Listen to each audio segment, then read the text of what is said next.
Okay, we're on our way. We are sailing. We're on the Alaska Gypsy. Been doing a little tour of Southeastern with my friends Scott and Audrey, and we're just on the last leg back to Wrangell, fly back to Anchorage, back to Homer. Uh, can't begin to describe this whole experience. Uh, so I want to do a little song that something Scott Dickerson said to me inspired. You know, when we thank people for inspiring us, there's a long list. There should be anyway. We should always be grateful for all the people in life that inspire us. Of course, family, close friends, sometimes just strangers. Uh, as I'm getting older, I think it means more to me. Or maybe I notice it more when people put out a hand to help me step up. Uh, more helpful in a physical sense, and just also check in. How you doing? Uh, my kids will check in. How does it feel? Not being able to do this anymore, getting a little older, and so there's so many occasions I have to be grateful. Uh, so today, kind of at the end of this little voyage, I just kind of wanted to spotlight, Scott Dickerson, something he said that was one of those occasions that made a big difference for me. And it'll be fun to kind of hear his perspective, where he was coming from. So little, sometimes we say something to someone, years later they say, wow, something you told me years ago really changed the course of my life, or gave me a little extra boost that I needed at the time.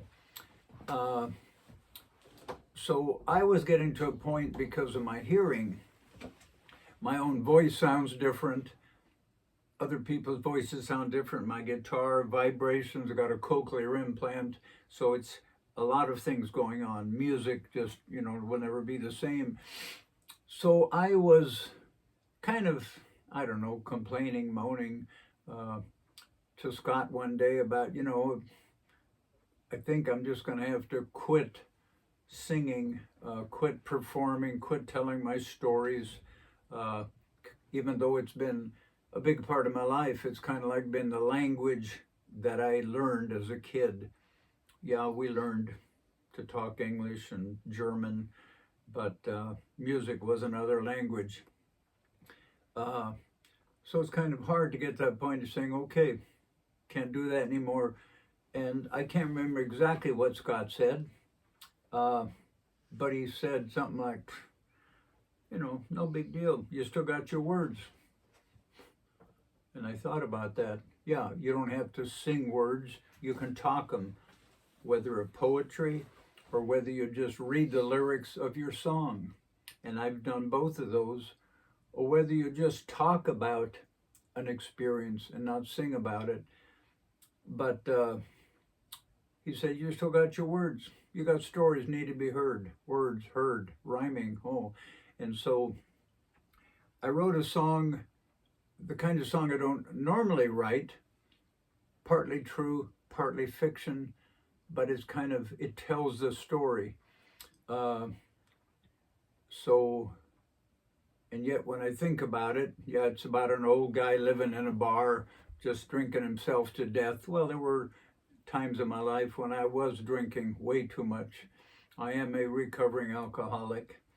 And then another important part of this song is when Scott was going through his divorce and separation, kids going back and forth, he told me a touching story about having my songs on a cassette or CD or something, and his kids would pile in the car and he'd pop in my music and his kids would sing along. And I thought, here's these three little kids singing along to my songs. How cool is that? That doesn't happen every day. So I love this song for many reasons, but mostly because it did for me what I needed at the time. And every performance I've done since then, I usually start with this song. And I get done and I look around at everybody and they are right where I am. They got it. And I could quit right then and say, okay, that's all I got. You know, uh, it's one of those, it's one of those songs. Old man, you still got your words. And after I wrote this song and kind of revived my singing, albeit in a different kind of way, different voice, singing, talking, uh, out of the blue, like the great spirits reached down and blessed me. And I had people come up and compliment my voice. Now, at first I thought they're just trying to make an old man feel good. Hey, you still got it, you know, pat me on the back and walk off, rolling their eyes.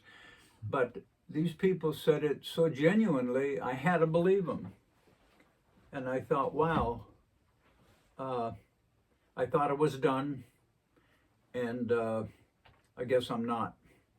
And so it's every time I perform, tell my stories, mostly in healing circles, mostly with veterans, but also non-veterans, but people who are gathered in a kind of a healing situation, and I'm sharing my life's journey.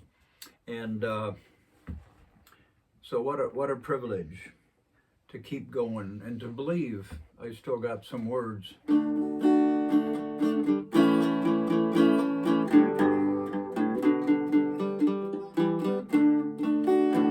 I hung up my guitar long ago. Too many years in the bars, too many miles on the road. My light was growing dim, I was a fading star, living out my life at the corner bar. Young man walked in, his eyes were clear. He said, I'm a huge fan, and I've been for years. I was a single dad, my life gone wrong. I raised my kids listening to your song. Well, we had a couple of beers. I looked him in the eye. I said, I don't write or sing no more, 'cause my wells run dry. I lost my ears, I can't sing on tune. If I die drunk tonight, it won't be too soon. He looked at me and he said, old man, you still got your words. Your hearing is fading and your vision is blurred, and you no longer sing like a young songbird. But old man, you still got your words. Old man, you still got your words. Old man, you still got your words. Take it from me, you can rest assured. You got a lifetime of stories still needing to be heard. Old man, you still got your words. Old man, you still got your words. Well, I got home drunk again late that night. I looked to the sky and the stars were bright. I stayed sober all the next day. I was thinking about what the young man had to say. So I called him up. I said, you were right. I still got my words. I found a story last night. So he came over. He was the first to hear the first song that I'd written in years. About a young man told me that I still had my words. Life was worth living, and I could be assured my lifetime of stories still needing to be heard. Spoke straight from his heart, said, old man, you still got your words. And we sang together, old man, you still got your words. your vision is fading and your hearing is blurred, and sometimes you even mix up your words. Your hearing is fading and your vision is blurred, and you sure as hell no longer sing like a young songbird. But oh man, you still got your words. You still got your words. As long as you can talk, you still got your words. All that matters, you still got your words. Oh man, you still got your words. And sometimes I talk in the middle of my songs, sometimes I talk at the beginning, at the end, sometimes I don't even play my guitar. And yeah, so we're privileged to have Mr. Scott with us today. And